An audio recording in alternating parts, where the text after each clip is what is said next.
I'll Venmo you tonight, I said, kicking the door shut behind me. I just need a few hours. Ethan didn't look up from the couch. You said that yesterday. I know, I said. I got paid late. Marla cleared her throat. She was standing near the kitchen counter, arms crossed, lips tight. We need to talk. Something in her tone made my stomach drop. About what? Ethan finally looked at me. His eyes slid away fast. That was the first crack. Marla said, about the lease. I laughed once. What about it? She pulled out a folder. White. Clean. Official. Your name isn't on it anymore. That's not funny, I said. Ethan stood up. Just listen. I looked at him. Why are you standing? Marla opened the folder. 2 months ago, an amendment was filed. I shook my head.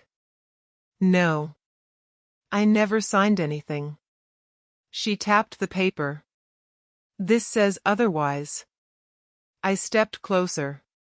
That signature isn't mine. Ethan said, you were stressed. You said you didn't want the responsibility. I stared at him. When? You don't remember everything you say, he replied. My chest felt tight. I would remember this. Marla said, legally, the unit is no longer yours. Legally, I repeated. So what are you saying? I'm saying, she said calmly, you need to vacate today.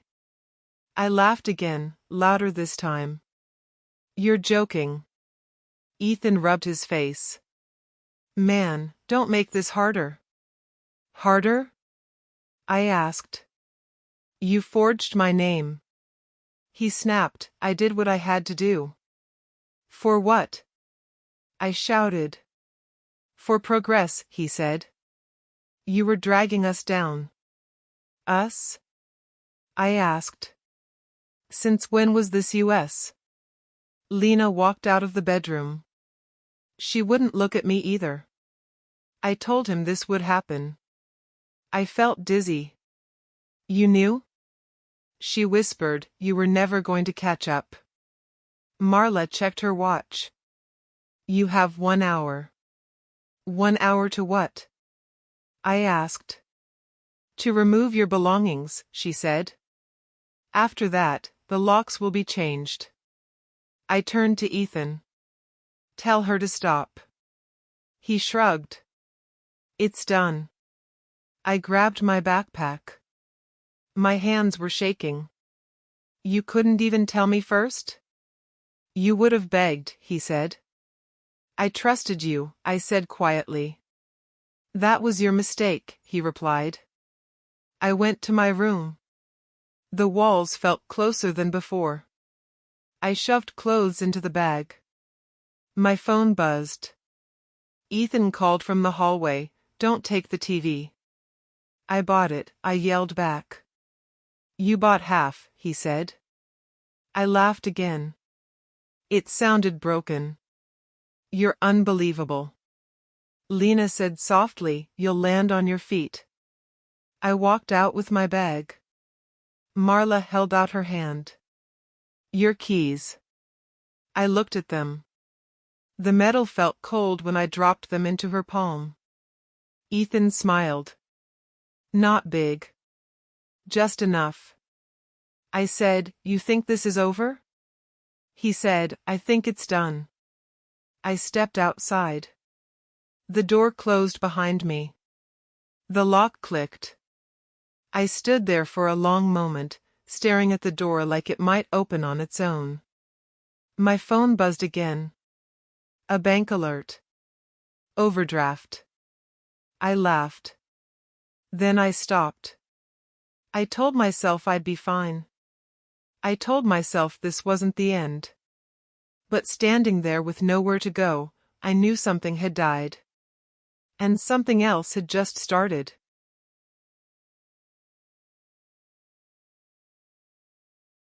Where are you sleeping tonight? My sister asked. I don't know, I said. I'm driving. That's not an answer. It's all I've got. She sighed. You can come here. I can't, I said. Why? Because I don't want you to see me like this. Silence hung between us. Then she said, he really did this to you? Yes. You trusted him. I trusted everyone, I said. After the call, I sat in my car and watched the building lights turn on one by one.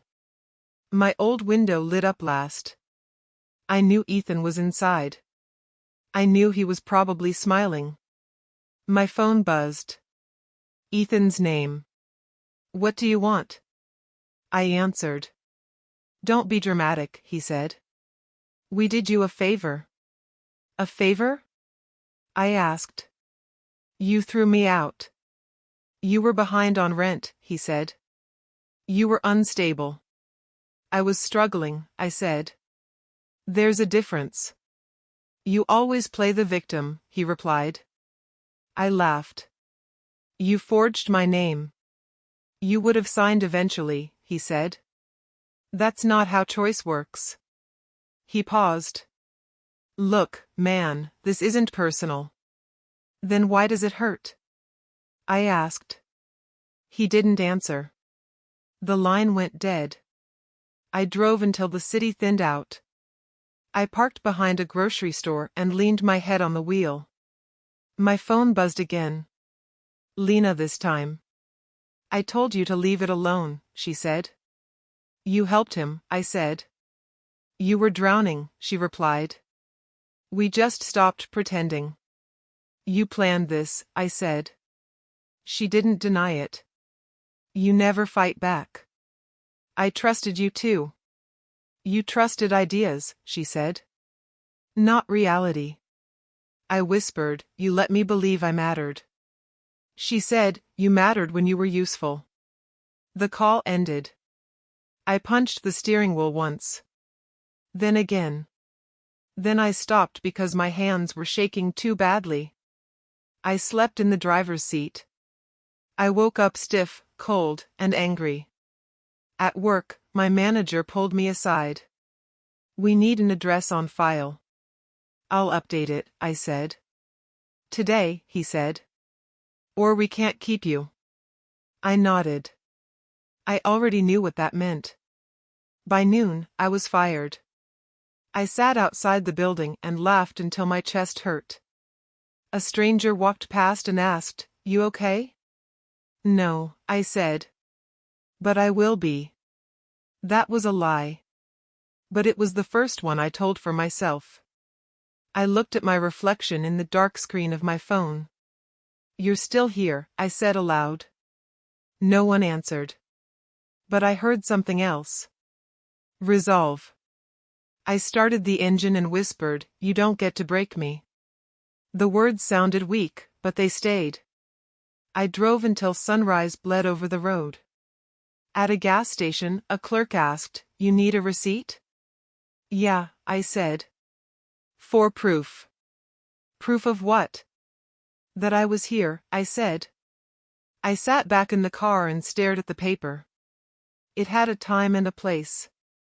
That felt important. My phone buzzed again. A text from Ethan. You'll thank me one day. I typed back, I won't. 3 dots appeared, then vanished. I smiled for the first time. It didn't feel good. It felt steady. I said to myself, remember this night. I pulled onto the highway and made a choice. I wouldn't chase them. I wouldn't beg. I would build something they could never touch.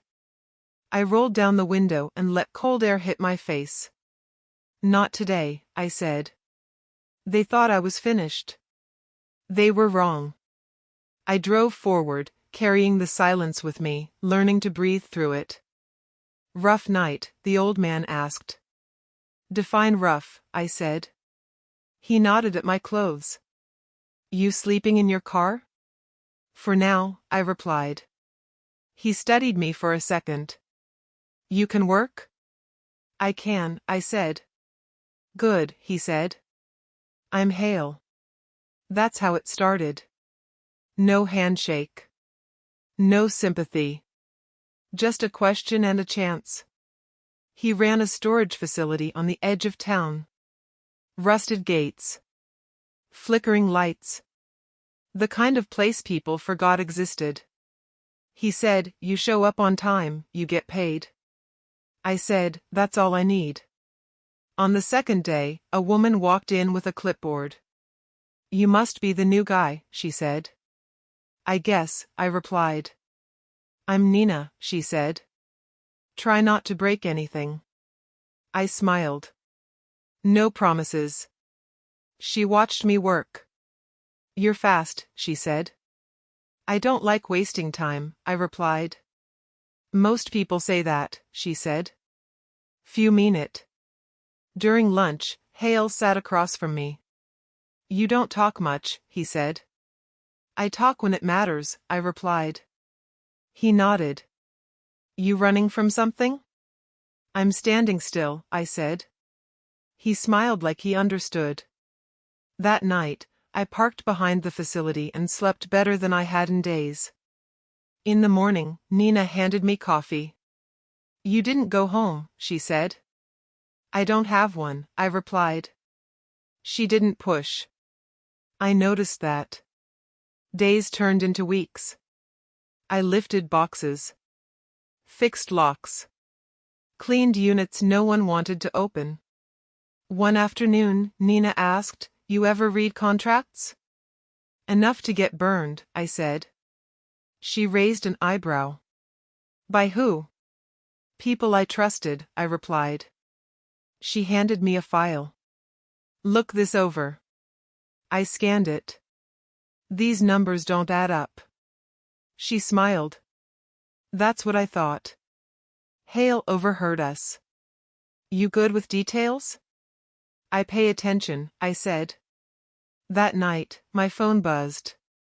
A photo. Ethan on my couch. My couch. Caption, finally settled. I stared at it until my hands went numb. The next morning, Hale said, You look angry. I am, I said. Good, he replied.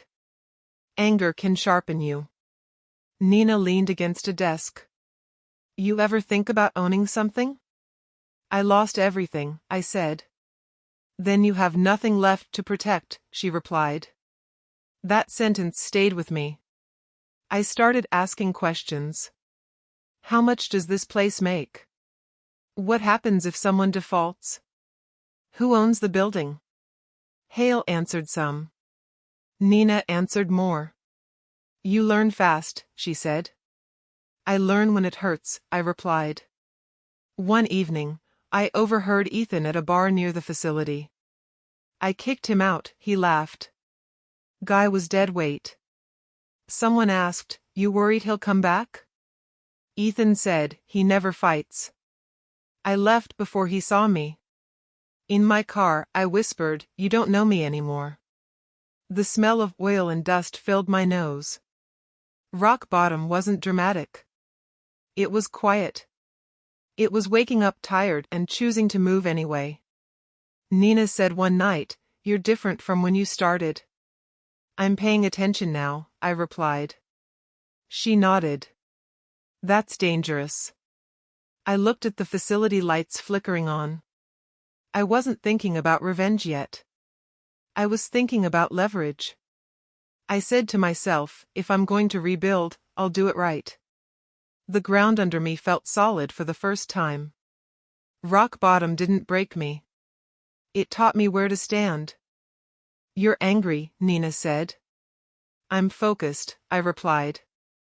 That's different, she said. I know, I told her. We sat at a metal desk in the back office. Papers were spread out like a map I'd never been taught to read. Tell me again, I said. She pointed. Ownership beats occupancy. So the lease meant nothing, I said. It meant access, she replied. Not power. I leaned back. So what they did was legal? Yes, she said. But wrong, I added. She nodded. That's where people hide. Hale walked in with a folder. You learning the ugly parts? I'm learning the real parts, I said. He smiled. Good. Most don't. I asked, who owns my old building? Hale said, a man who borrowed too much. Nina added, and pays too late. I looked at her. How late? Late enough to panic, she said. That night, I stayed up reading. Clauses. Penalties. Loopholes. I talked out loud to keep myself awake. So this means, I muttered, if he defaults, Nina finished from the doorway, someone else can step in. I worked longer hours. Hale noticed. You don't have to kill yourself. I'm not, I said. I'm sharpening. Weeks passed. My hands hurt. My mind didn't. One afternoon, Nina said, you should meet someone. I don't network, I said. You negotiate, she replied. Caleb arrived in a tailored suit that didn't belong in our dusty office. He looked at me and said, you work here? I do, I said. He smiled like I was furniture. He said to Nina, you said potential? She said, I did. He looked at me again. You buying lockers? I'm learning, I said. He laughed. Careful. Knowledge gets expensive. I asked, what's the building worth? He raised an eyebrow. Which one? The one on Elm, I said. He said, out of your range. Nina watched him closely. I said, everything is out of range until it isn't. Caleb chuckled. That's cute. After he left, I asked, he always like that?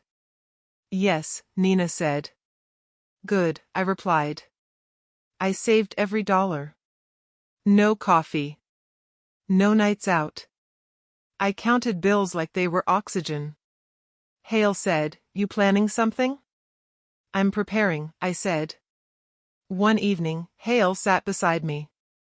The owner called, he said. What did he want? I asked. To borrow, Hale replied. I felt my chest tighten. From you? From anyone, he said. That's how it ends. Nina whispered, you don't want revenge. No, I said. I want control. We met Caleb again. He said, I hear you're curious. I'm interested, I replied. He slid a paper across the table. This is fantasy. I looked at the number. My hand stayed steady. I said, what if I'm serious? He laughed. Then he stopped when I didn't. You don't have backing, he said. I have resolve, I replied. Silence stretched. Nina spoke softly. He has liquidity. Caleb frowned. How? I said, by not wasting it. I made the offer quietly. No threats. No smiles. Caleb leaned back. You surprise me. I said, get used to it.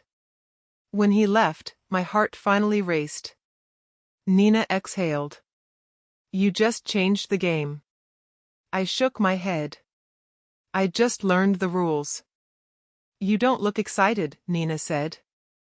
I'm not, I replied. She frowned. You just bought a building. I bought silence, I said. We sat in her car across the street from my old place. The engine was off. The building looked the same. Brick. Balconies. Windows glowing with other people's lives. You don't have to do this today, she said. I know, I replied. But you are, she added. Yes, I said. My phone buzzed. Caleb's name. It's done, he said. I know, I replied. You moved fast, he said. I had motivation, I answered. He laughed. Just don't get sentimental. I don't plan to, I said. Nina asked, what are you feeling? I thought for a second. Clear. That's dangerous, she said. So is being powerless, I replied. I walked the block alone later that night. Marla stood near the entrance, clipboard in hand. She smiled at me. Can I help you? I'm just looking, I said. She nodded. Units are full. For now, I replied. She didn't recognize me. That hurt more than I expected. Inside, I heard Ethan's voice through an open window. Bro, this place is a steal, he said. I stopped walking. Lena laughed. You played him perfectly. He never saw it coming, Ethan said. I felt my jaw tighten. I didn't go in. I didn't knock.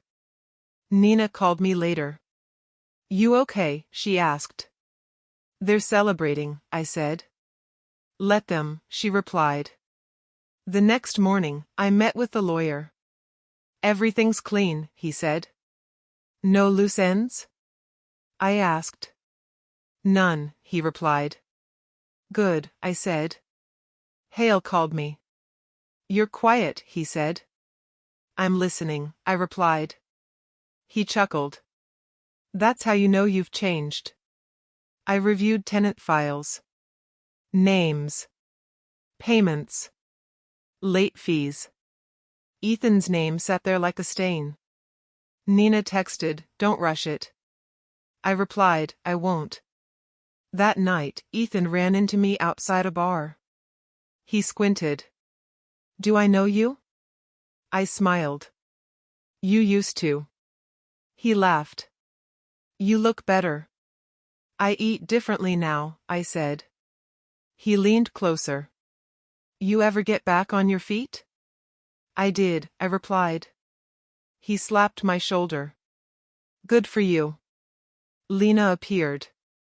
She froze when she saw me. You shouldn't be here, she said. I live everywhere now, I replied. Ethan frowned. What does that mean? Nothing, I said. Yet. Nina was waiting when I got home. You poked the bear, she said. I checked the cage, I replied. She sighed. Promise me you'll stay cold. I promise, I said. Days passed. I signed documents. Approved repairs. Denied excuses.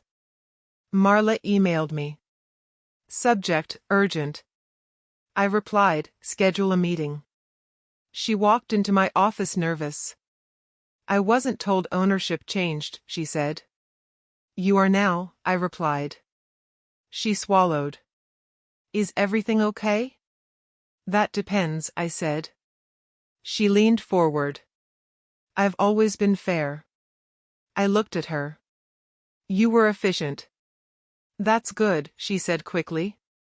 It's not the same, I replied. She asked, is Ethan in trouble? I'm reviewing files, I said. Her hands shook. That night, Nina said, you're holding all the cards. I'm holding boundaries, I replied. She smiled. Same thing sometimes. I drafted a notice. Mandatory tenant meeting. Attendance required. I stared at the email before sending it. My finger hovered. My chest was calm. I pressed send. The power didn't feel loud. It felt patient.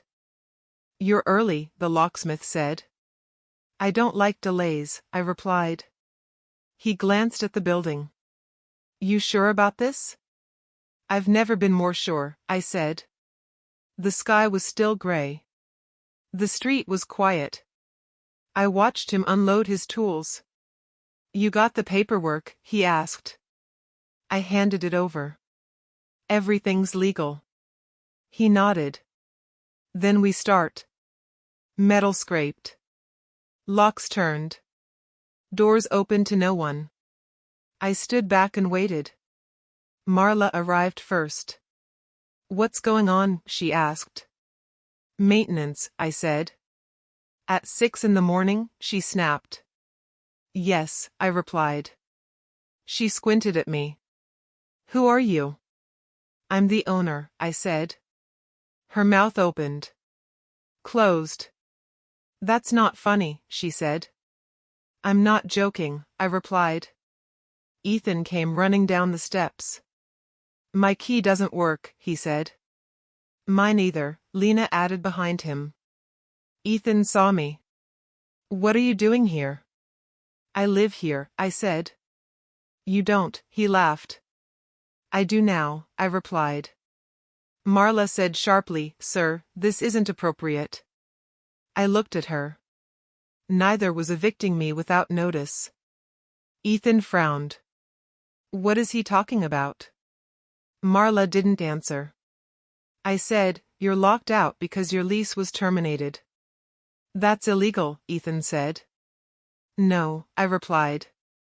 "It's procedural." Lena grabbed his arm. "Ethan." He shook her off. "You don't have authority."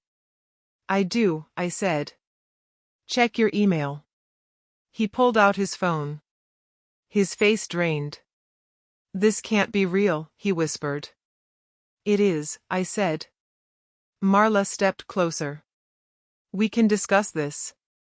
"I sent notices," I replied. "You gave us no warning," she said. "You gave me 1 hour," I answered. Ethan's voice cracked. "You planned this." "I prepared," I said.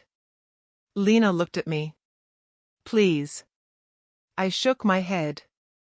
"Don't." Ethan said, "You're enjoying this." "I'm enforcing policy," I replied. A tenant opened a window. Someone filmed. Marla lowered her voice. "This is unprofessional." "So was laughing," I said. She swallowed. "What do you want?" "Compliance," I replied. Ethan stepped toward me. I said, "Stop." He stopped. "You don't get to do this," he said. "I already did," I replied. Lena whispered, "Say something." He said, "I thought you were weak." "I was," I said. "I'm not now." Marla said, "We can reverse this." "No," I replied. "You'll regret it," she said. "I already lived it," I answered. Ethan's voice dropped. "Where are we supposed to go?" I looked at him. "Figure it out." The locksmith cleared his throat. "All set." "Thank you," I said. Marla stared at the doors. "You can't just erase people," she said. "I didn't," I replied. "I relocated responsibility." Ethan laughed once. "You think you won?" "I think it's finished," I said. He stepped back. Lena cried quietly. Marla turned away. I watched them stand there with nothing but bags and excuses. No shouting. No threats. Just rules. Nina called. "It's done?" she asked. "Yes," I said. "How do you feel?" "Quiet," I replied. I walked inside after they left. The hallway smelled the same. The door to my old unit stood open. I didn't go in. I locked it from the outside. Control didn't roar. It clicked. "You didn't have to do this," Ethan said. "I did," I replied. He stood in front of me like someone smaller than his shadow. Lena hovered behind him. Marla kept her distance, arms tight, eyes darting. Ethan said, "Say something." "I am," I said. "By not moving." Lena whispered, "We can fix this." I looked at her. "You fixed it already." She flinched. "You're punishing us." "No," I said. "I'm stopping myself from disappearing again." Ethan stepped closer. I said I was sorry. You said I was weak, I replied. I didn't mean it like that. You meant it enough, I said. Marla cleared her throat. This doesn't have to escalate. It already did, I replied. Ethan rubbed his face. I didn't think you'd survive. I nodded. That's the part you don't get. Lena said, we were scared. Of what? I asked. That you'd fail, she said. I did, I replied. And I learned. Ethan's voice cracked. You're enjoying this? I shook my head. I'm finishing it. He dropped his bag. Where am I supposed to go? I said, that question used to be mine. Marla stepped forward. Legally, there may be options. Not for you, I replied. Her lips pressed thin. You're cold. I'm awake, I said. Ethan looked at me. Was I ever your friend? I took a breath. You were until it cost you nothing. Silence settled between us, thick and awkward, full of words none of us wanted to own. I felt my pulse slow instead of race, and that scared me more than anger ever had. I realized power didn't shout. It waited. It watched. It remembered. It kept score quietly. Lena whispered, please. I said, I already begged once. Ethan laughed softly. You always forgive. I grew up, I replied. He stared at the ground. I didn't think you mattered. That landed harder than anything else. I said, I know. Marla asked, what do you want now? I answered, closure. Ethan said, this won't make you happy. I don't need happy, I said. I need done. Lena wiped her face. We made a mistake. Yes, I replied. And mistakes cost. Ethan clenched his fists. You're not better than us. I'm responsible for myself, I said. That's enough. Marla checked her phone. Tenants are asking questions. They should, I replied. Ethan said quietly, if you walk away now, I'll remember you as kind. I looked at him. I don't need to be remembered. He nodded slowly. You really changed. I had to, I replied. He hesitated. Do you ever miss it? Miss what? I asked. Before, he said. When things were simple. They were never simple, I replied. I was just silent. Lena said, we didn't think you'd come back. I didn't come back, I said. I moved forward. Ethan swallowed. You could still help us. I shook my head. Helping you would hurt me. They gathered their things slowly, like the weight had finally reached their arms. Each step sounded heavier than the last, as if regret had finally learned how to walk. I watched without satisfaction, without cruelty, just acceptance. This wasn't victory. It was release. No shouting. No speeches. Just the sound of zippers and shallow breaths. They passed me one by one. Ethan wouldn't meet my eyes. Lena paused like she wanted to say more, then didn't. Marla avoided me completely. I felt something settle in my chest, not anger, not joy, but certainty. I didn't need their regret to move on. Lena paused. Do you hate us? I answered honestly. No. Ethan stopped. Then what do you feel?